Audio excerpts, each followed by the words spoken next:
উপজেলার আপনারা আমাকে ভোট দিয়েছিলেন, উপজেলা চেয়ারম্যান বানিয়েছিলেন, মনে আছে? আমি সেই জাকির সরকার।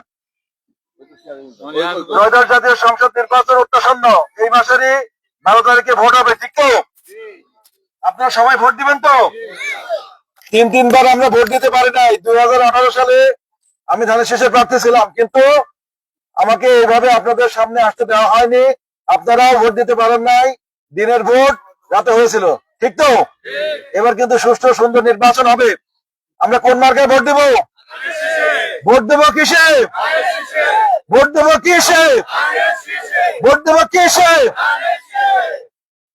আমাদের নেতা দেশনায়ক তারেক রহমান বলেছেন, আমরা যদি আপনাদের সমর্থন নিয়ে দেশ পরিচালনা করার সুযোগ পাই, তাহলে আমরা প্রথমে যে কাজ করব সেটা আমাদের মা বোনদের জন্য আমরা একটা করে প্রত্যেকটি পরিবারে ফ্যামিলি কার্ড দেব।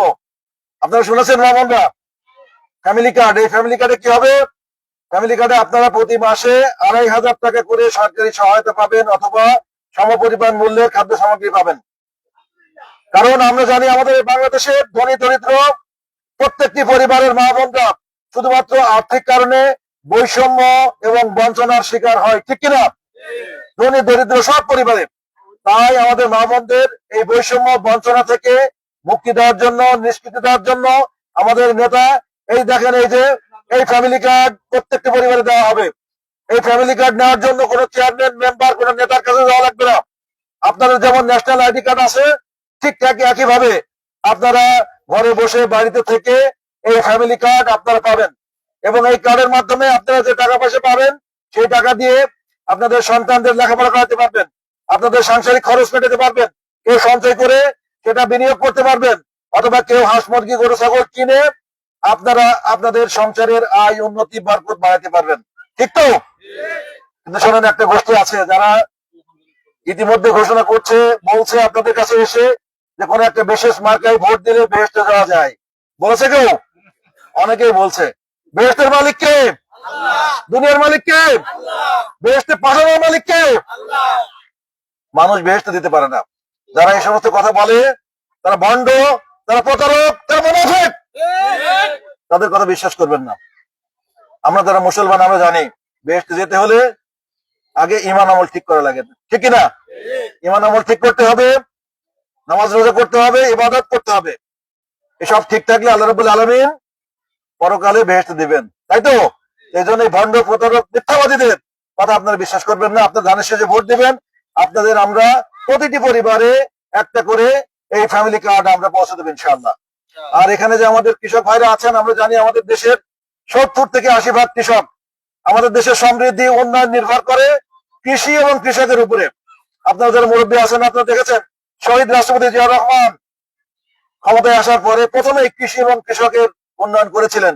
উনি খাল কেটেছেন হাজার হাজার কিলোমিটার, এবং উনি তলাবিহীন ঝুড়িকে মাত্র 3.5 বছরে কৃষি বিপ্লব ঘটিয়ে, সবুজ বিপ্লব ঘটিয়ে খাদ্যের স্বয়ংসম্পূর্ণ এবং উন্নত রাষ্ট্র করেছিলেন, ঠিক কিনা? কারণ সেই সময় আমাদের দেশকে কি বলা হতো? তলাবিহীন ঝুড়ি। সেই তলাবিহীন ঝুড়িকে মাত্র 3.5 বছরে উনি সমৃদ্ধ করেছিলেন, উন্নয়ন করেছিলেন, আত্মনির্ভরশীল একটা দেশে পরিণত করেছিলেন। আমরা আর একটা কাজ করতে চাই। আমরা জানি আমাদের এই কৃষক ভাইরা যখন ফসল উৎপন্ন করেন, এই ফসলটা ন্যায্য মূল্যে বিক্রি করতে পারেন না।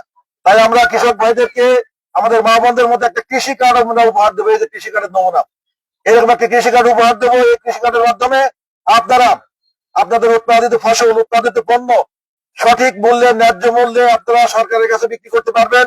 এবং প্রতিটা ইউনিয়নে আমরা একটা করে ফসল ক্রয় কেন্দ্র স্থাপন করব, যেখানে আপনারা ফসল বিক্রি করে লাভবান হবেন, আপনাদের সুন্দর সুস্থ জীবন ব্যবস্থা নিশ্চিত হবে ইনশাআল্লাহ। আরেকটা কথা বলতে চাই, আমরা জানি আমাদের এই বাংলাদেশে কখনো অতিবৃষ্টি, কখনো অনাবৃষ্টি, ঘূর্ণিঝড়, সাইক্লোন অথবা শিলাবৃষ্টির কারণে আপনাদের ফসলের ক্ষতি হয়, হয় কিনা? এই ক্ষতি থেকে আপনাদেরকে রক্ষা করার জন্য আমরা এই কৃষি কার্ডের মাধ্যমে আপনাদেরকে কৃষি বীমার আওতায় আমরা আনবো, এবং এই কৃষি বীমার আওতায় এনে আপনাদের এই ক্ষতি পুষিয়ে দেব, আপনাদের ক্ষতি থেকে রক্ষা করে আপনাদের সুন্দর সুস্থ জীবন ব্যবস্থা, সমৃদ্ধ জীবনের নিশ্চয়তা প্রদান করবে ইনশাআল্লাহ।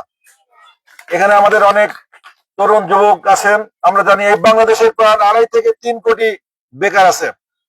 আমাদের নেতা দেশনায়ক জনাব তারেক রহমান ঘোষণা করেছেন, আমরা যদি আপনাদের সমর্থন নিয়ে দেশ পরিচালনা করার সুযোগ পাই, তাহলে এই যুবকদের, এই বেকারদেরকে আমরা কারিগরি প্রশিক্ষণ দিয়ে তাদের সক্ষমতা বৃদ্ধি করব।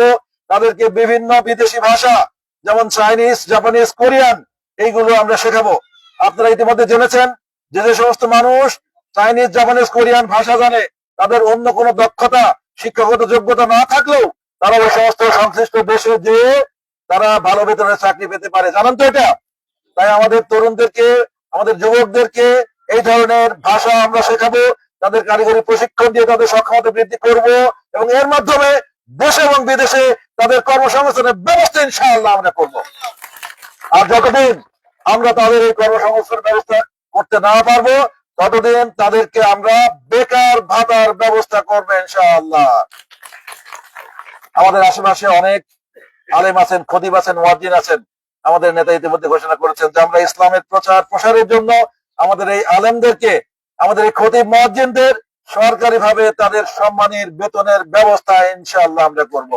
কারণ বাংলাদেশ জাতীয়তাবাদী দল, শহীদ রাষ্ট্রপতি জিয়াউর রহমান, দেশনেত্রী বেগম খালেদা জিয়া সবসময় ইসলামের প্রচার এবং প্রসারের কাজ করেছেন এবং দেশের আলেম সমাজের সাথে সবসময় সুসম্পর্ক বজায় রেখেছেন। যার কারণে আপনারা দেখেছেন আমাদের নেত্রী দেশনেত্রী বেগম খালেদা জিয়া যখন ইন্তেকাল করেন, তখন ওনার খাটিয়ে বহন করেছে কারা? দেশের প্রথিত দশা আলেম, ডক্টর মিজানুর রহমান আজহারী, আল্লামা মামুনুল হক, এই ধরনের বড় মাপের আলেম ওনার খাটিয়ে বহন করেছেন। এবং উনি যখন ইন্তেকাল করেন দেখেছেন আপনারা প্রায় 1.5 কোটি মানুষ ওনার জানাজায় অংশগ্রহণ করেছে। উনি যখন অসুস্থ ছিলেন তখন এই বাংলাদেশের 3.5 লাখ মসজিদে দেশের আলেম, ওলামা, খতিব, মুয়াজ্জিন সবাই ওনার জন্য দোয়া করেছে, ওনার রোগ মুক্তির জন্য। এবং উনি ইন্তেকালের পরেও এই দেশের মানুষ, লক্ষ লক্ষ কোটি কোটি মানুষ ওনার জন্য দোয়া করেছে, দেশের আলেম সমাজ দোয়া করেছে। তাই আমরা ওনাদের জন্য আমরা সম্মানের ব্যবস্থা করতে চাই, বেতন ভাতার ব্যবস্থা করতে চাই। এইভাবে আমরা আলেম সমাজের উন্নয়ন চাই, আমাদের তরুণদেরকে, যুবকদেরকে আমরা কর্মসংস্থানের ব্যবস্থা করতে চাই, আমাদের কৃষকদের স্বার্থ আমরা রক্ষা করতে চাই, আমাদের মা বোনদেরকে স্বাবলম্বী করে আমাদের দেশকে আমরা একটা উন্নত দেশে পরিণত করতে চাই। পরিশেষে আমি বলতে চাই, আমরা মুক্তিযুদ্ধের চেতনা, স্বাধীনতার অঙ্গীকার, শোষণহীন ন্যায় ভিত্তিক আদর্শ, উন্নত বাংলাদেশ গড়ব এবং এই উদ্দেশ্যে আপনারা 12 তারিখে ধানের শেষে ভোট দেবেন, এই আশাবাদ ব্যক্ত করে আমার বক্তব্য শেষ করছি। বাংলাদেশ জিন্দাবাদ, বাংলাদেশ জাতীয়তাবাদী দল জিন্দাবাদ।